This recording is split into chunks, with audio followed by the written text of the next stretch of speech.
સલાબતપુરા વિસ્તારની એક એકલી રહેતી માતાની કથા માનવતાના ઉદાહરણ તરીકે ચર્ચાઈ રહી છે, જેમનું જીવન પુત્રના ગુનાથી પ્રભાવિત થયું.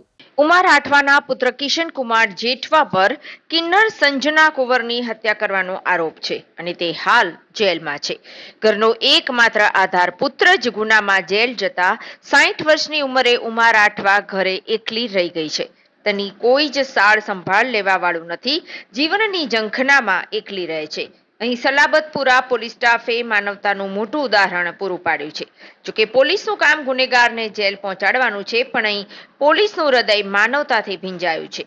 દર મહિને ઉમા રાઠવાના ઘરની મુલાકાત લઈ તેમને રાશન, દવાઓ અને જીવન જરૂરી ચીજ વસ્તુઓ આપવામાં આવે છે, જેથી જીવનની એકલતામાં પણ ઉમાને એવું ન લાગે કે દુનિયામાં કોઈ જ નથી.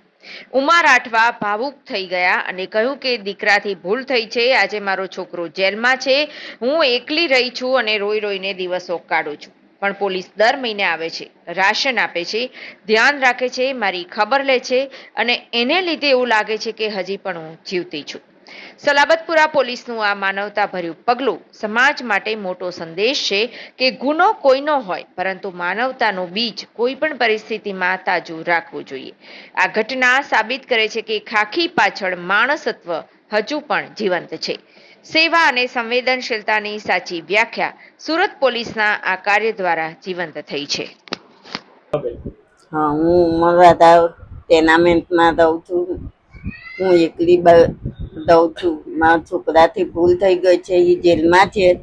પોલીસ સાહેબ મને હર મહિને રાશન પાણી ભરાવી દે છે, મારું ખૂબ ખૂબ ધ્યાન રાખે છે. તે અત્યાર સુધીમાં 4 થી 5 વાર મને રાશન પાણી આપી ગયા, જરૂરિયાતની વસ્તુ પણ આપી જાય છે. મને ઘરે બેઠા મને બહુ સારું લાગે. ખૂબ ખૂબ એમ આભાર. ત્યારે તમારે એક દીકરા નહીં પરંતુ કેટલાય દીકરા તમારી ઘરે આવે છે, કેવું લાગે આપ? સારું લાગે છે બહુ, કે મારું ધ્યાન રાખે છે. હું તો આમ એકલી હું તો રોઈને દી કાઢું છું, પણ તમે આવો છો તો મને